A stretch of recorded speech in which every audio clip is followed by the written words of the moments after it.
And speaking of our prior conversation, as far as if you got in a fist fight, you could probably take us off. You're listening to Let Me Tell You Why You're Wrong.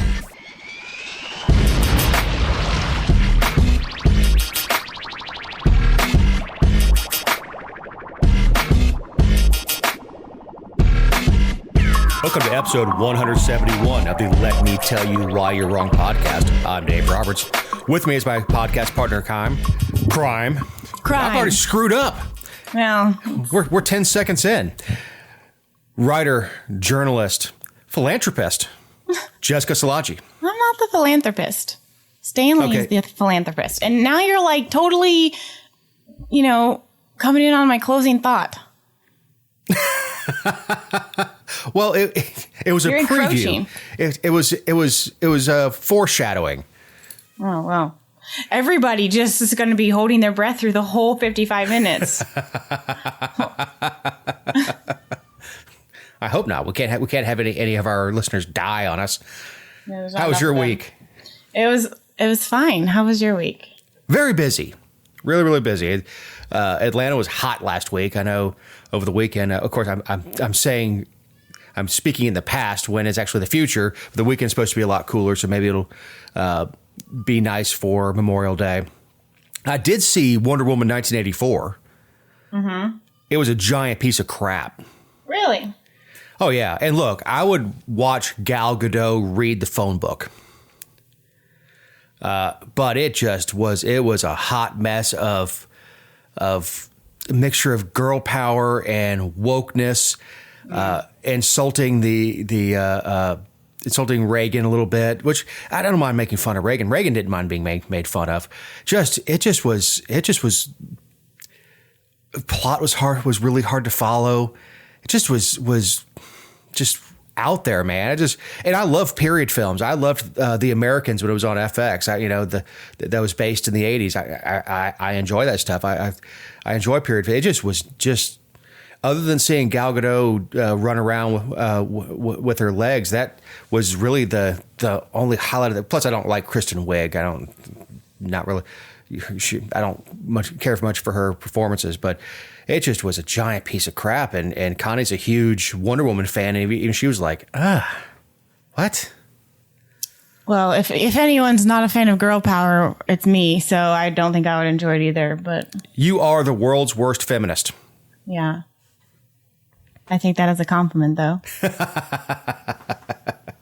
I know my place, and it's just being a woman. I don't have to fight about it. So whatever. Just being a woman. Yeah, just be a woman. Do you have any choice? No, that's what's wild. It just is. It just is. But I think I do a fairly good job at it. From where I'm sitting, you seem to. I mean, you seem to run laps around men with your intellect. So, well, thank you. I don't think you need to get in a fist fight and fly an invisible jet in order to be dominating in your field. It's funny. It's funny that you say that, because I had to go to the grocery store last week sometime, and I was actually thinking when I was in the parking lot, if I ever got into a physical altercation, I wonder what the circumstances around that would be. Because the only experience I have with putting my hands on someone else is in the third grade when I punched a kid in the stomach, and I had permission to do that because he'd been screwing with me, and my parents said, sock him. So I did, and I won. He's, and we're Facebook friends now. Everything's cool, but I had to put him in his place. But when I was thinking about it, you started him on a dark path of being punched by women. He was pulling my hair. Don't go anywhere from there. Just don't even comment. But anyway, I was in the parking lot, and I was like, then I just had this when you stare off in the distance and you just find yourself deep in thought, way down the rabbit hole. And I was like, I wonder what it would what the circumstances would be if I got in a fist fight with somebody, what they would do to provoke me. What would be the straw that broke the camel's back that had me, doing uppercuts and right roundhouse kicks and stuff. Do anything to Stanley. Well, I'm not going to say what I would do on the show if anyone hurt one of my dogs, but yeah, That's the Mama Grizzly thing, where 110-pound women lift cars off of children and stuff. You mess with Jessica's fur babies, and God help you. Correct. So Ossoff wants to expunge the records of nonviolent juvenile offenders. He does. He sent out a press release about it because in the press release he called himself like a champion of sorts. I don't know. He self-proclaims all these things, and I think I've complained about his media relations for a while because like everything is like they send out. I love press releases. I love when you tell us what you did that day. Like I think it's great, and to his credit, that's not something that Purdue was very good at, but it's constant. Like John Ossoff secures promise from this nominee. John Ossoff gets this person to commit to this. Like it's not, and those are just like basically they just send out press releases and videos of him commenting or drawing out questions for people who have been nominated for different cabinet positions, and the person saying the answer he wants, and then he's like, yes, absolutely, and then he sends out a press release about it. It's very bizarre, but he also proclaims himself the victor of all these things because he gets people to say or do what he wants. And so anyway, carry on. Well, the 58-page measure is a bipartisan one known as the First Step Implementation Act of 2021, which would seal the records of eligible nonviolent juvenile offenders, individuals who were convicted of nonviolent federal offenses when under the age of 18 would have a chance for a, quote, fresh start without a criminal record. Yeah. I think everybody is in favor of the concept, right? Like nobody thinks that somebody who was sentenced at 16 or 17 for maybe like a drug crime, whether it was possession or trafficking, no one thinks that a juvenile offender should spend life in prison. And if we're talking about things that happened in the 80s during the tough war on drug stuff and before we got to mandatory minimums reform, then I'm with you. But we had this conversation on Facebook on the actual article about like how many juvenile offenders do we actually have? And so I went and looked it up because I was really intrigued. And of course, this would be retroactive. So they're talking about people who were sentenced as juveniles and, may have been in prison for 10, 15, 20 years at this point. But still, I wanted to know how many juvenile offenders we have in our federal prisons or in prison because of a federal offense, because in a lot of areas we don't send juveniles to federal facilities, even if they're a federal offense. So anyway, there's only two pathways for the feds to get a minor, which is committing a felony on tribal lands or in Washington, D.C., or immigration. Crossing state lines. Right. Trafficking. Right. And they said that, so there's not a lot of data because we only recently started keeping data on these things, but the U.S. Sentencing Commission said in a 2017 report that from 2010 to 2015, there were 52 youthful offenders under the age of 18 sentenced in the federal system. Well, I think there's some other stuff. I think some of the child porn stuff, and I'm not talking about true kiddie porn. I'm talking about 16-year-olds sending each other pictures. That could fall under federal. But it's so. First of all, I don't have a problem with the concept, of course. Mm-hmm. I think it's silly to sentence someone for 20 years for anything non-violent, anyone for that matter, let alone someone who's 16 and probably under the influence of an adult. Again, or under the influence of drugs. Or under the influence of drugs, yeah. But, we're talking about non-violent, so we're not talking about the D.C. shooter. I think the younger was under 18. We're not talking about that. We're talking about somebody who crossed state lines with weed, somebody who again, had pictures of his girlfriend on his phone or something like that. But it's such a narrow scope for 50 some odd pages.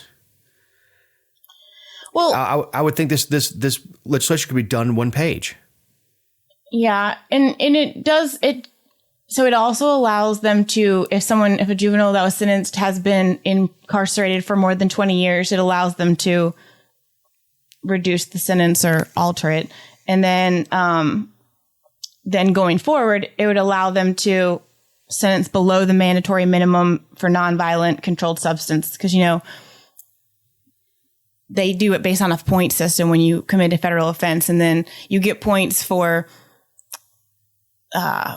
ridiculous, stupid things like if you agree early on to take a plea as opposed to going to trial, you get penalized for going to trial because you cost the taxpayers money. And there's just all these different reasons and how much, whatever you did, like how much of it, how many offenses, how many counts, what you've done before. There's just all these points that add up to how you get your mandatory minimum sentence. And then I think it's like 50% of people are sentenced within those guidelines, and juveniles are sentenced like at just a slightly higher rate, like 56%. So I don't know the data doesn't say like if the other 44% of juveniles are sentenced higher than the mandatory minimums or lower. I'm inclined to think it would be lower just because that's kind of how the system works.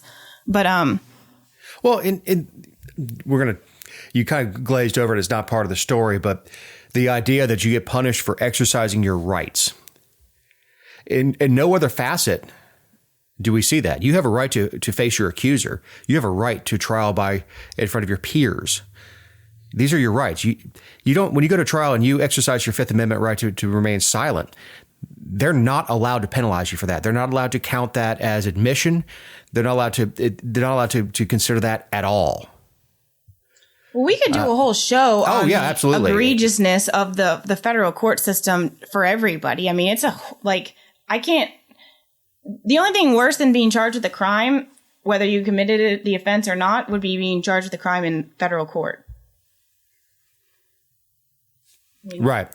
Yeah. Let's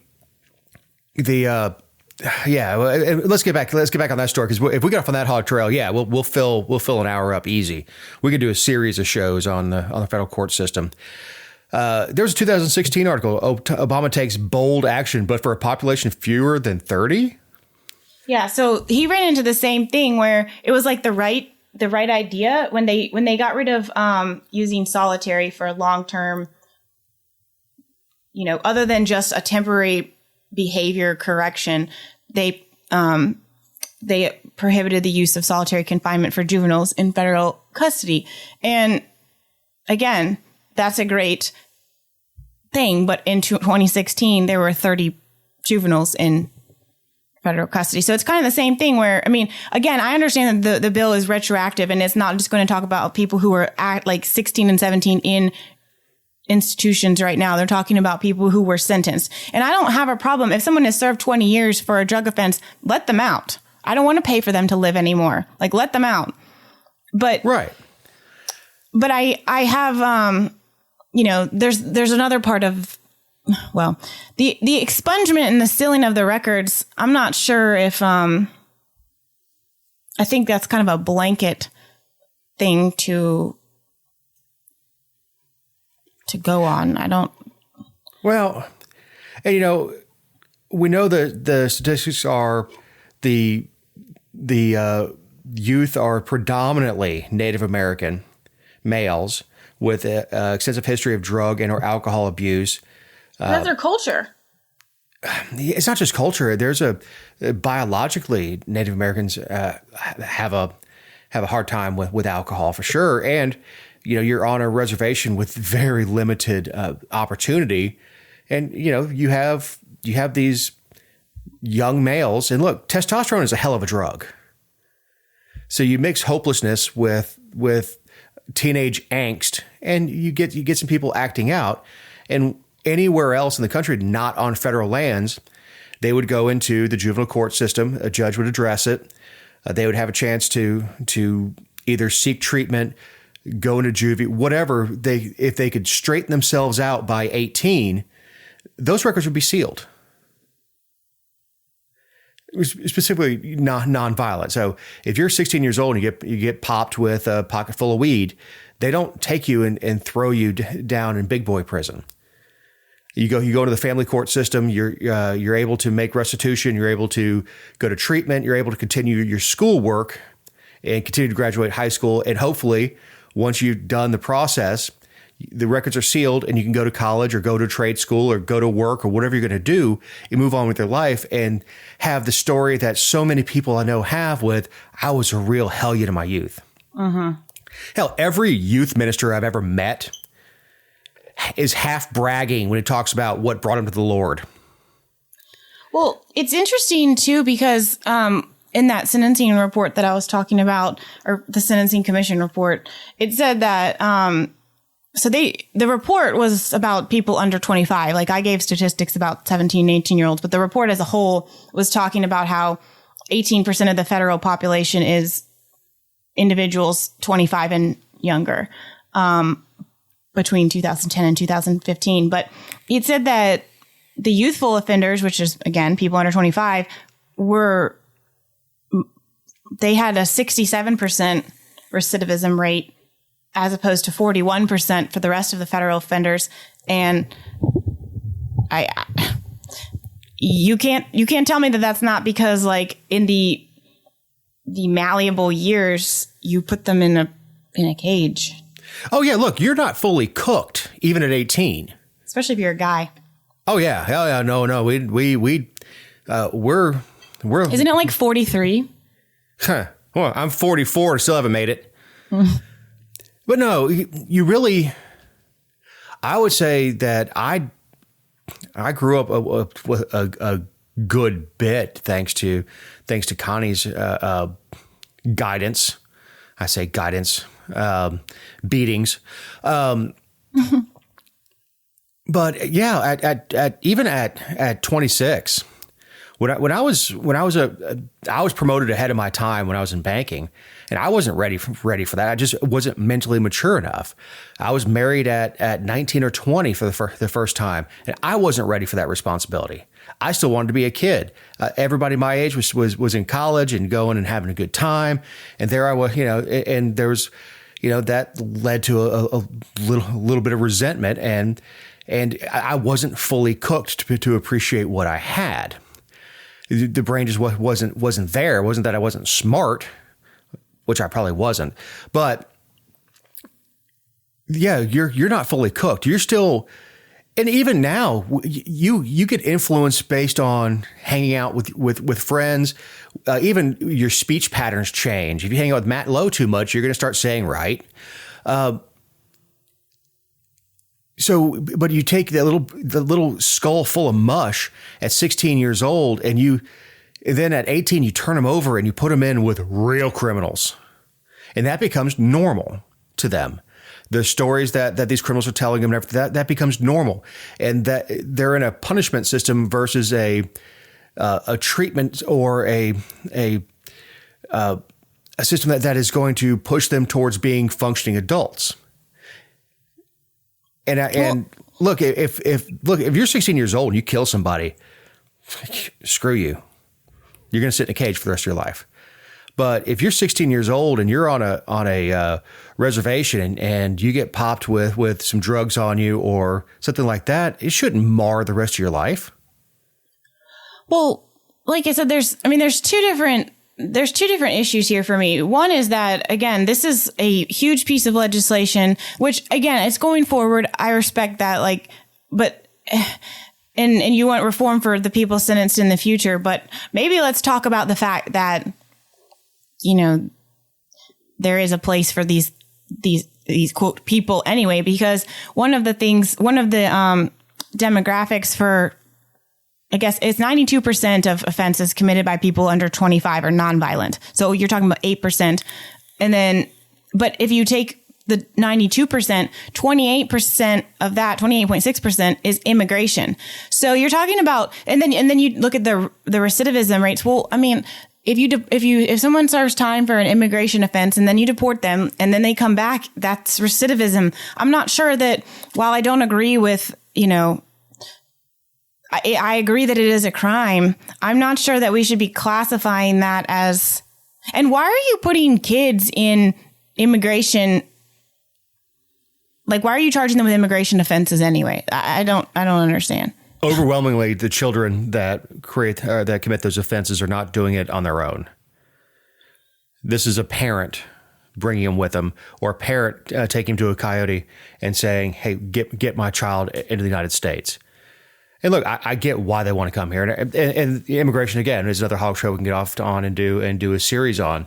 But right, to count that in with recidivism rates is insane.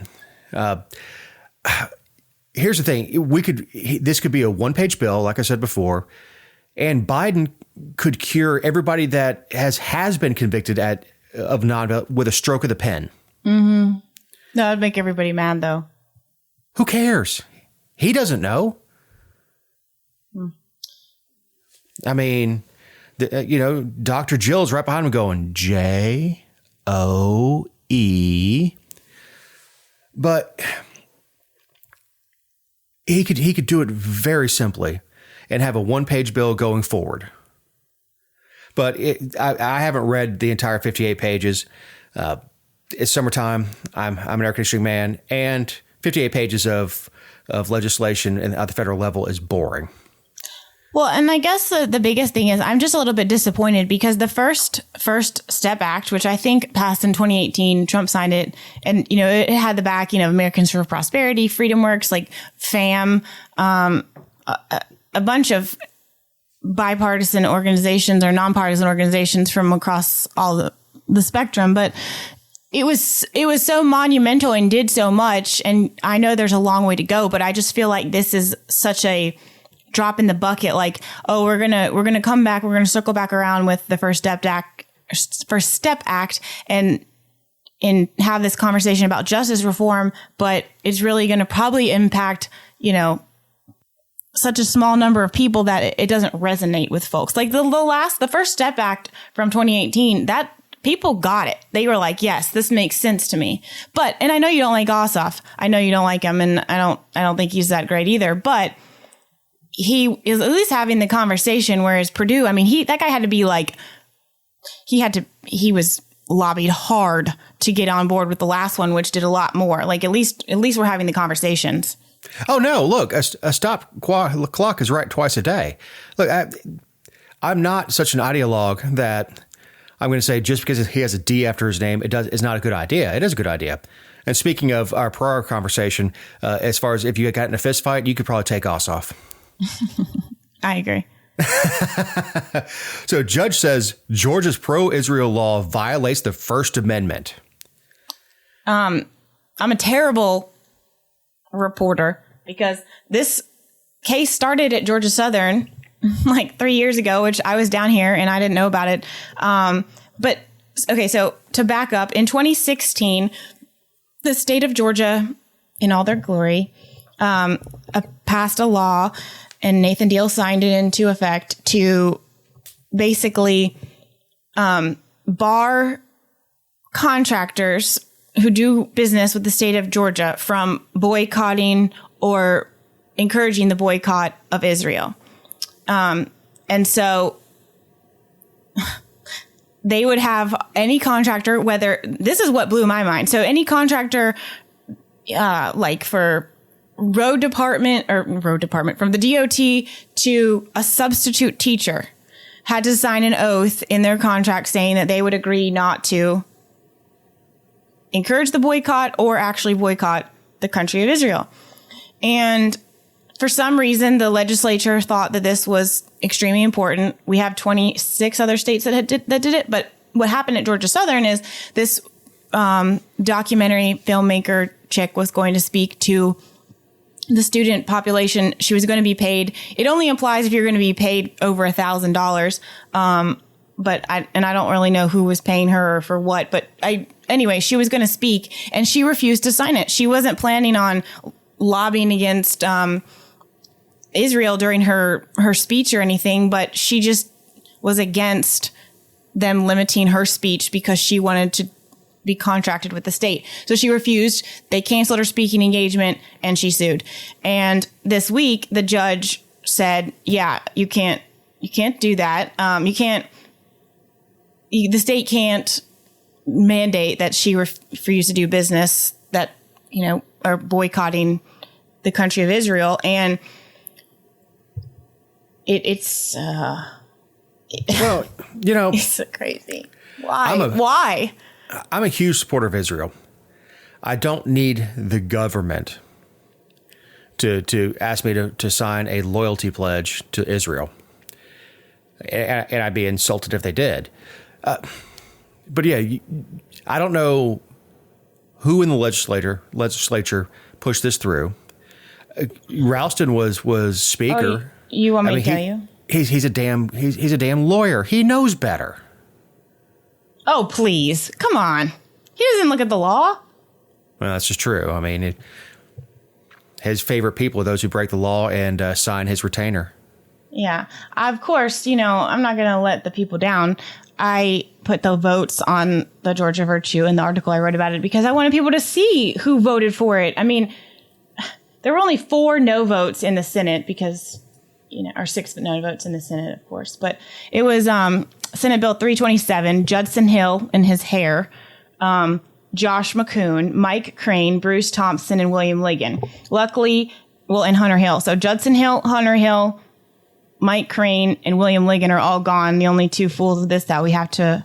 Oh, and Captain America, Representative David Clark, was the sponsor in the House. And it passed 95-71 in the House and then 45-6 in the Senate. And so, I mean, obviously, some Democrats voted for it in the Senate, but in the House, that's pretty close to party lines back then with a few Republicans that voted against it. But I liked what the judge said in his order because he wrote I think a 29-page order, like just eviscerating Chris Carr's office, which made my heart flutter. But he said, even assuming that Georgia's interest in furthering foreign policy goals regarding relations with Israel is a substantial state interest, the defendants failed to explain how Martin, the reporter or the filmmaker's advocacy of a boycott of Israel has any bearing on Georgia's ability to advance foreign policy goals with Israel, which is exactly right. Like, what she does in her free time does not hurt Israel's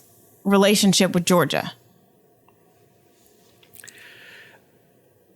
Look, and let's not pretend that this is about like economics or foreign policy or like it's politics. It's about the perception of supporting Israel, which it's 100% politics. Yeah. I don't know that Israel has a huge economic impact on Georgia. Georgia's job is not foreign policy. Of all the things that I tell the feds to get out of the state's business, foreign policy belongs to the federal government. It's not for the state to do that. Also, it's not for the state to trample on anyone's right to speak up. You can't tell an educator that they can't have an opinion about a foreign country. Now, look, I think boycotting Israel is stupid. I really want peace over in Israel because I want to visit, but I really don't want to have a rocket up my butt. Because there's so much history there. It's there's so much to see, so much to experience in Israel. I really want to go, but I would like the area to be a little more stable before I do. So I may not make it before I die. Maybe they'll bury me there. I don't know. So how did anybody not look at this and say, yeah, we're probably shouldn't be doing this? I mean, they couldn't have just passed a normal resolution supporting Israel and rubber stamp it and send it off to Netanyahu and say, here you go. Here's our love for Israel. No. And no, we couldn't do that. And I'm all for giving credit where credit's due. And this is probably the only time I can find something nice to say about her. But Park Cannon voted against it, and it really hurts me to say it, but she did. A stopped clock is right twice a day. But I still support sending her on the first rocket to Spaceport Camden. Launched out of your backyard? Yes.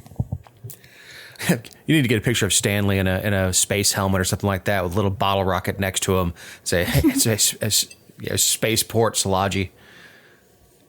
I think he would have a stroke if I set off a rocket next to him, even those little ones. I didn't say set it off. I said just put it next to him. Well, but I used to build model rockets when I was a little kid because I wanted to be an astronaut, so I couldn't just have it there and not set it off. Yeah, but girls aren't good at science. What? I found your feminism. I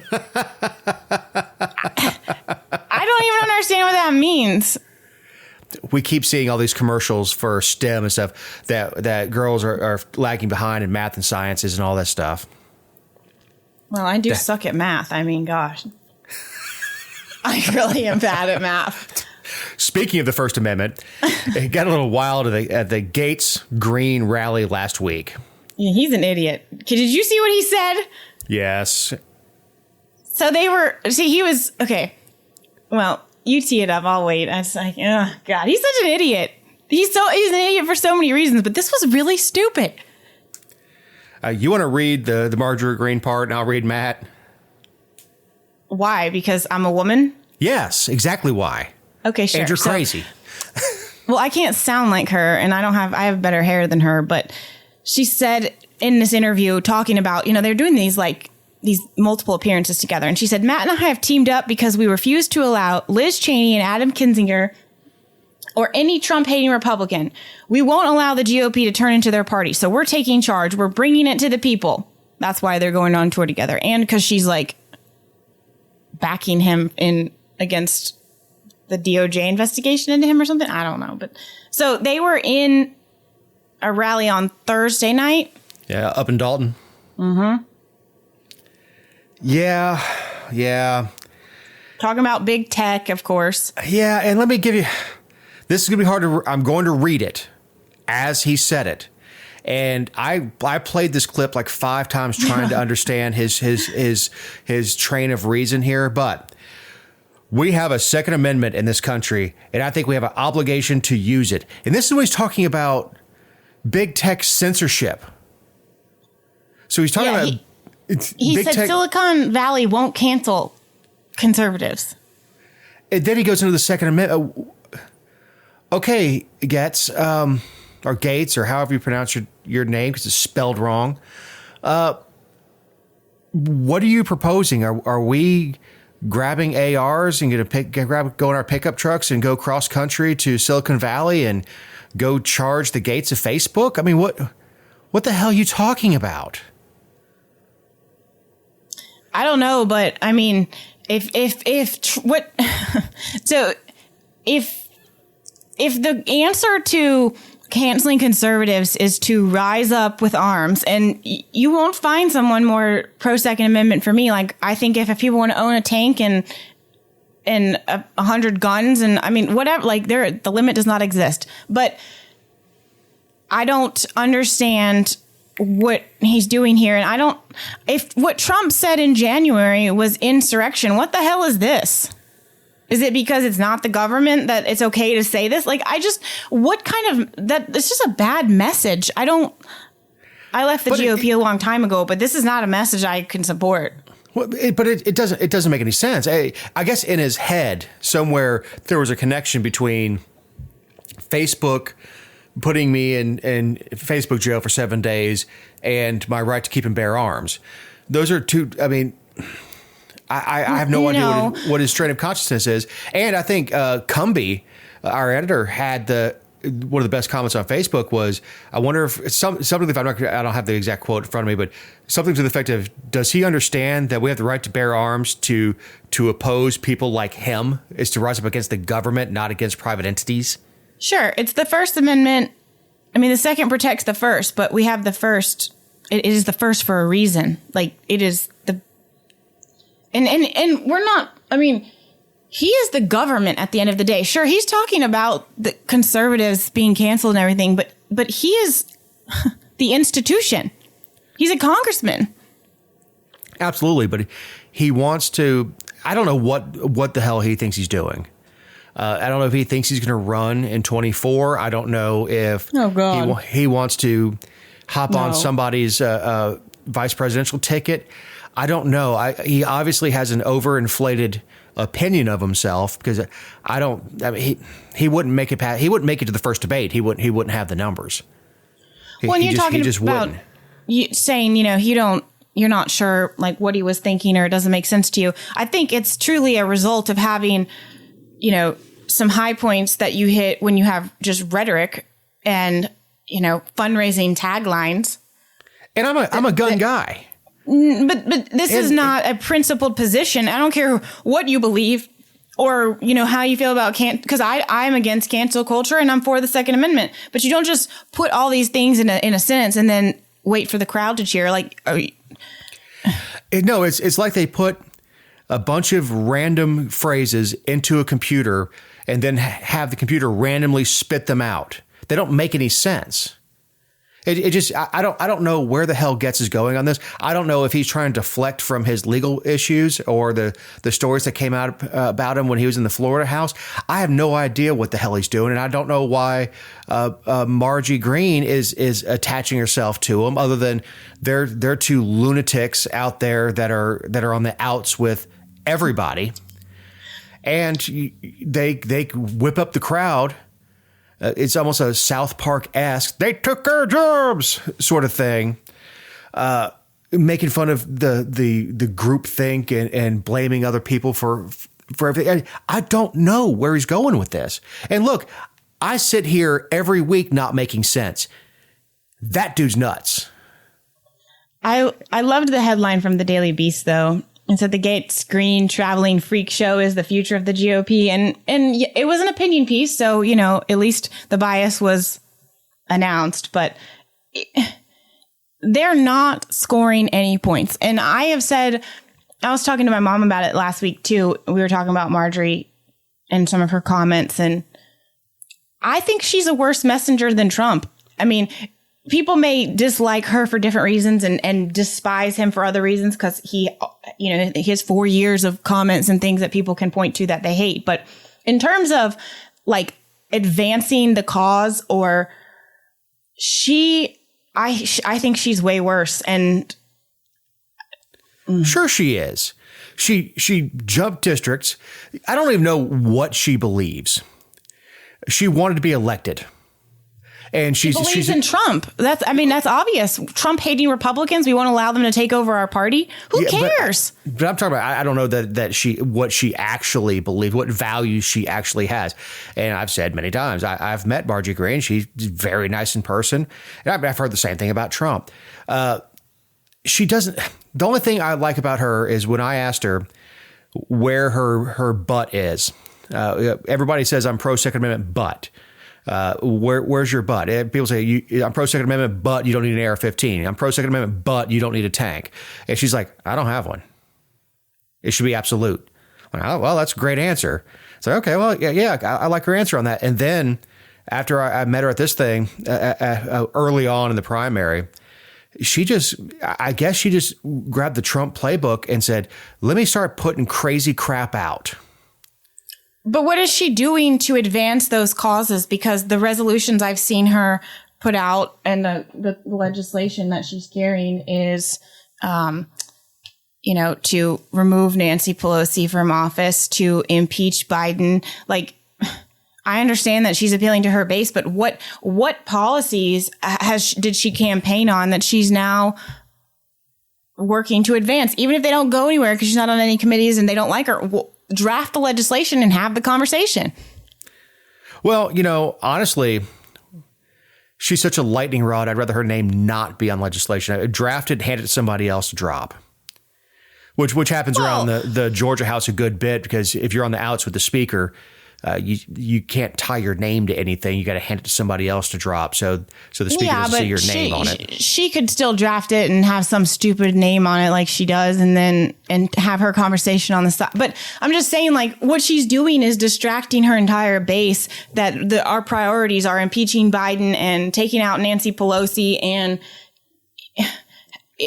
debating AOC. Like, those aren't our top priorities. Our top priorities are always rolling back overreaching regulations and repealing bad laws. We have zero other obligations. Like, you don't have to do anything else. Well, she also if the Republicans take back the House, and that's a distinct possibility in 22 that the Republicans take back the House. Just historically speaking, presidents tend to lose seats in the midterm. It just, I don't know if it's people consciously like divided government or what actually caused it. But historically speaking, Clinton lost it in 94. Bush lost it. Obama lost the House. Trump lost the House. So this, historically speaking, a president gets a hostile Congress. So, but say the Republicans take it, and that's great. She's such a lightning rod that even if she wins re-election out here, she's not going to get a committee assignment. They may give her some token assignments, but she's not going to be invited into leadership. She's going to be this fringe person that's out there that even the Republicans are like, man, look, I'm a small government guy, but keep Greene away from me. Gaetz? No, I can't hang out with Gaetz, man. I got a wife and I got a wife to think about. I can't be hanging out with Gaetz. So I don't know what their motivation is. I don't know why they're doing rallies. They're doing rallies outside of Florida and Georgia. Mm-hmm. Why? It's even to the point where Margie nor Matt are really welcome on even Fox right now. You get sound bites of them, but for a while they were both off. Both guests often on Fox News, on Fox Business. And honestly, Margie's been traded for Vermin Jones. You can't turn Marjorie. Yeah. If you just would have held our attention without going totally Q crazy, would have been okay. Good God, man.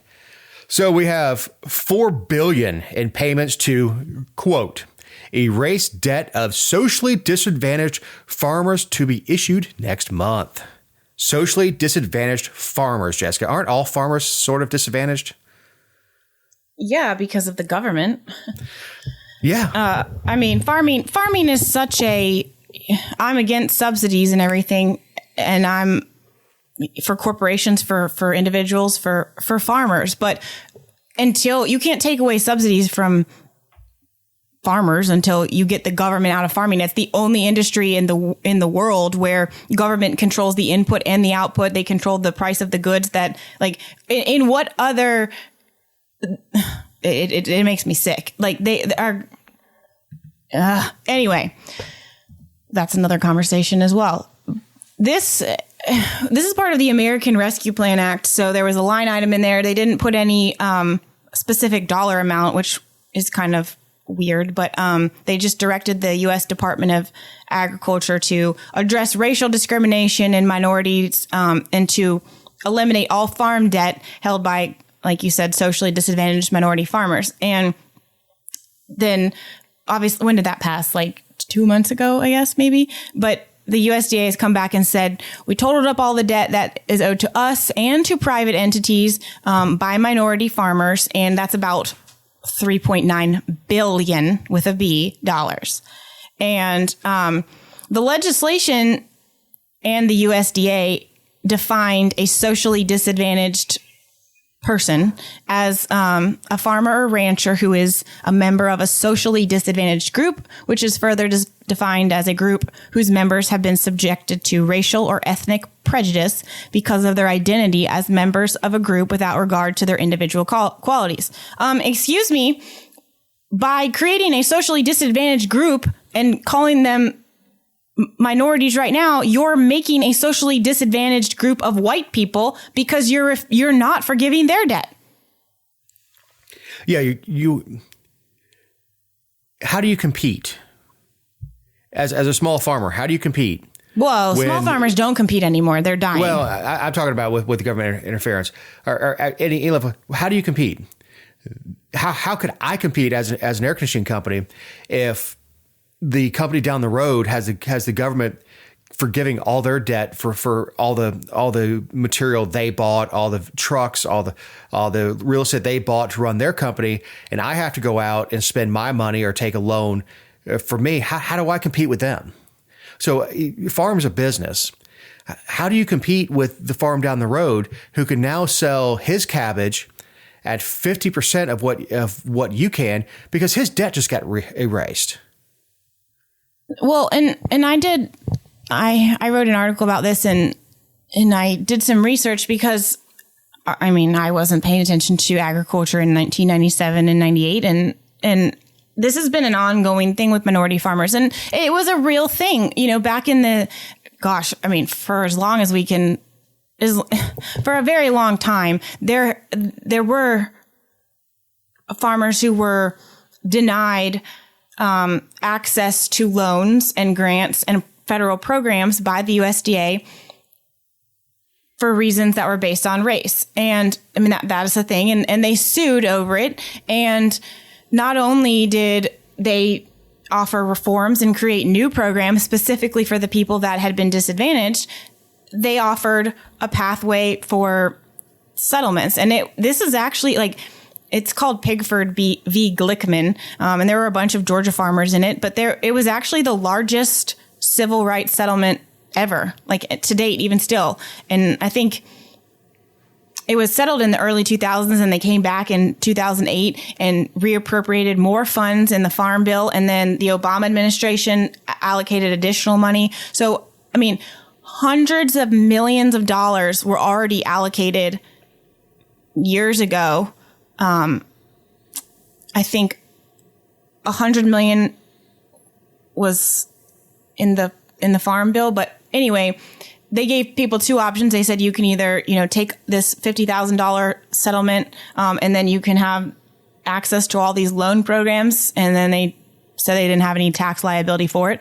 Or you can go down this other pathway of suing, for every dollar amount you feel like like a typical lawsuit, itemize your losses but you've got to prove it by a preponderance of the evidence that's more likely than not that their claims were valid, blah, blah, blah, blah, blah.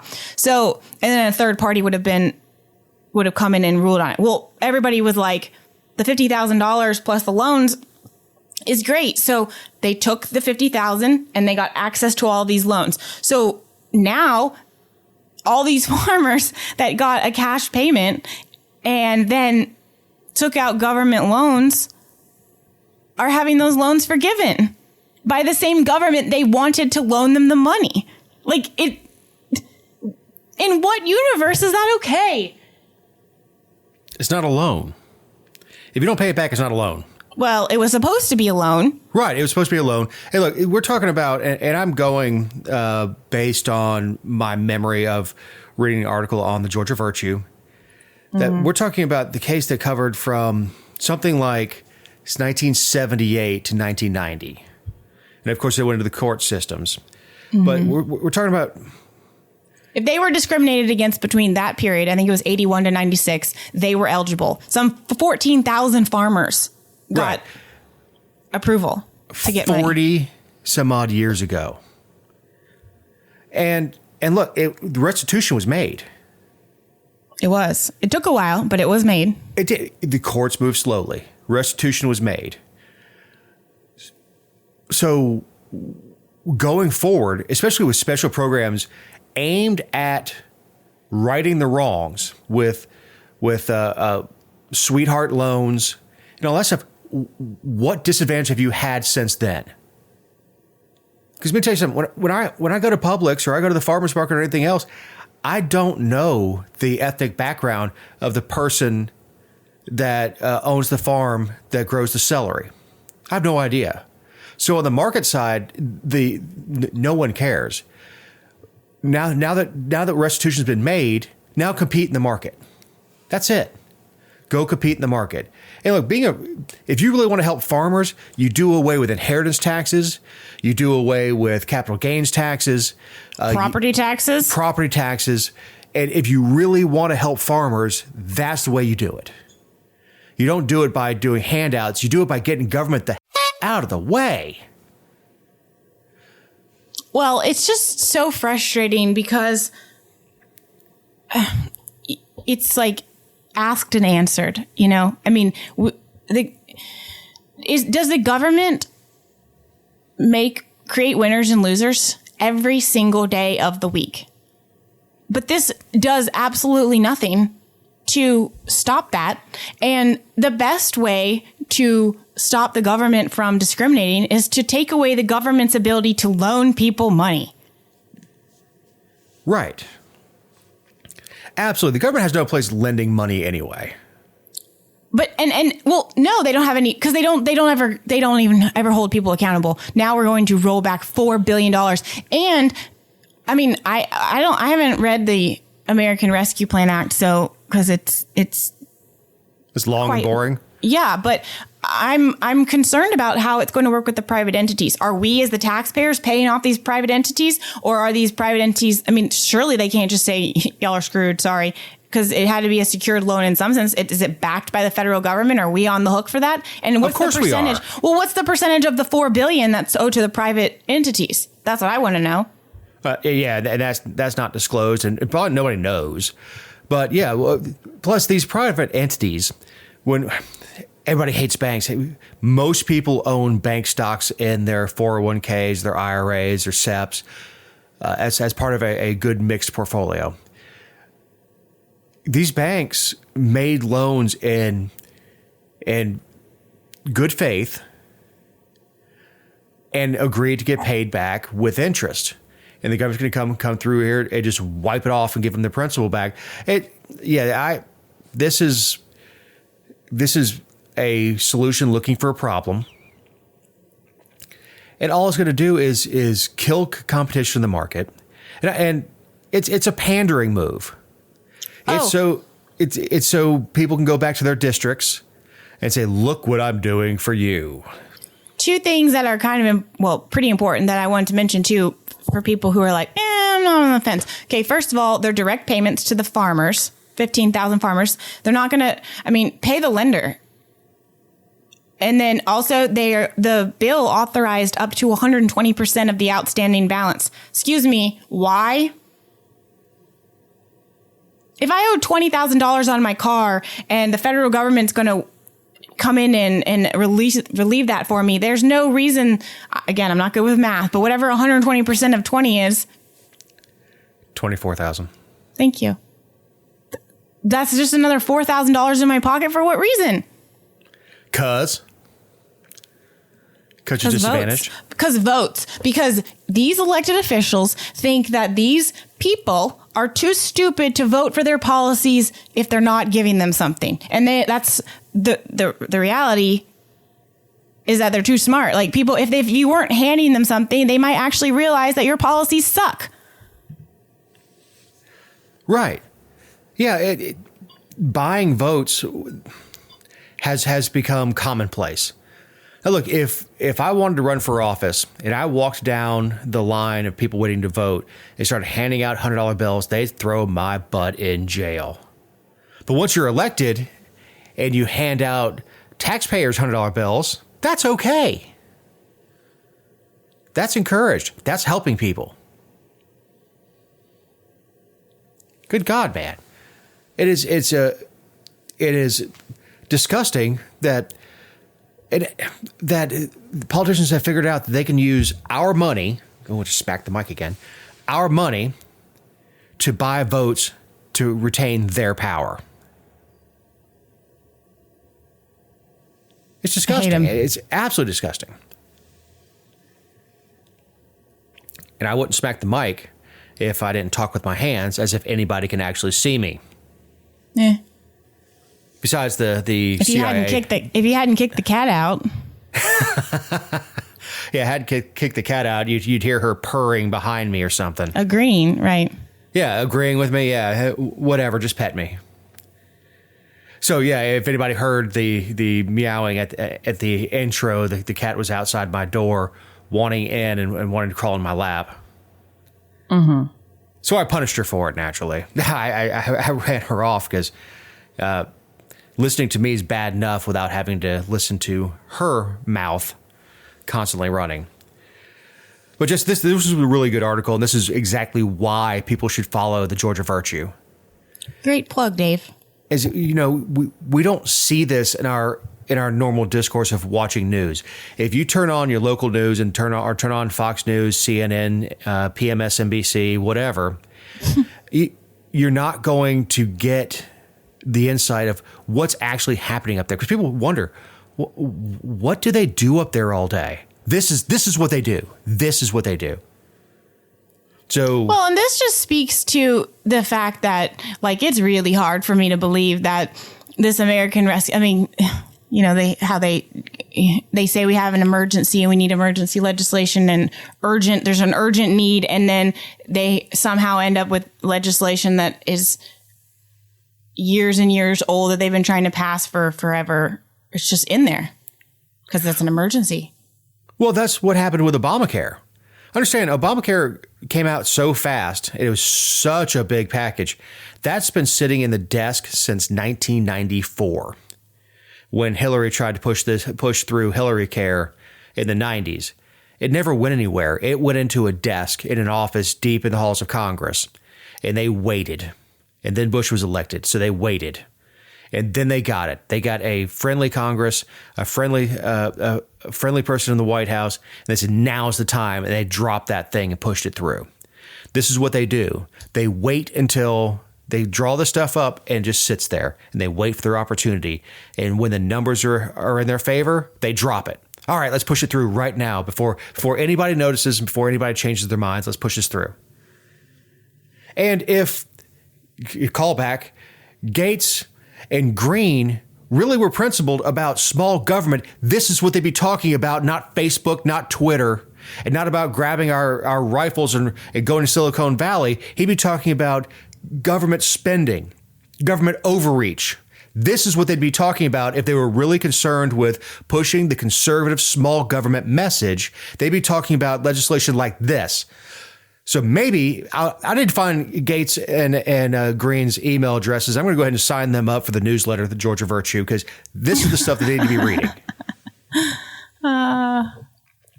Dave, I'm not going to give you any money for saying that. Jess, you have any final thoughts? Yeah, since you teed it off in the beginning of the show, Stanley, his book, you know, we've talked about his book on the show and how he was donating all of the proceeds to charities for dogs in need and stuff. And so he made his first little round of donations to 3 organizations. It's called Fixing the Burrow. They are a rescue, foster placement, adoption place. And they also obviously have a SNP clinic, which I think was a little PTSD-esque for Stanley when he took the check and donated everybody. But then also to the Screven County, Friends of the Screven County Animals over there, which is our neighboring county. And then the Georgia Police Canine Foundation, which helps retired canines and working canines get the gear and protection and healthcare stuff that they need. So Stanley spread the wealth because the nonprofit sector is the way to help those in need, not the government. Absolutely. Stanley's a libertarian puppy dog. Duh. As you see, yeah, duh. So, yeah, that's exactly what we want to see in the communities is someone reaching out and seeing a problem. How can I help? Not, gee, what can government do to help? Or showing up at the Screven County Board of Commissioners meeting going, hey, we need to send some money to these people. Or contacting your state rep going, hey, we need funding for this. You're like, no, how can I make a difference? Come on, Stanley, get your cape. Let's go help these puppy dogs out. That's right. Today, as the show drops, is Memorial Day. As everyone knows, this is not the day to thank a veteran. It's the day to remember those who didn't come back. And don't say Happy Memorial Day. Yeah, it's tough. It's tough because it is a good opportunity to get together with family, especially on a beautiful weekend and grill out. And I don't think there's anything wrong with that. It's the freedom that those who died fought for. There's nothing wrong with that. But it's at least when as you're cracking open a cold one, it's good to remember what Memorial Day is, and it's a good thing to remind kids. I know adults know this, but just remind kids why today's a holiday. Of course, they're out of school now, so it's not like this is why you have a day off of school. But this is why, and you know, depending on the age, obviously, and of course, all my vast experience as a parent. But it's a good opportunity to remind kids of why we remember this day. Also, I'm going to fit in my closing thought. These have been our opinions. and not those of anyone not appearing on the show or any respective company for which we may work, own, or otherwise associate ourselves with on a regular or irregular basis, and we don't represent the opinions of Eric Cumby. I don't want to lump him in. But all that, thank you, Eric, for our editor, Jessica Szilagyi, my partner in crime. I'm Dave Roberts. Have a great week.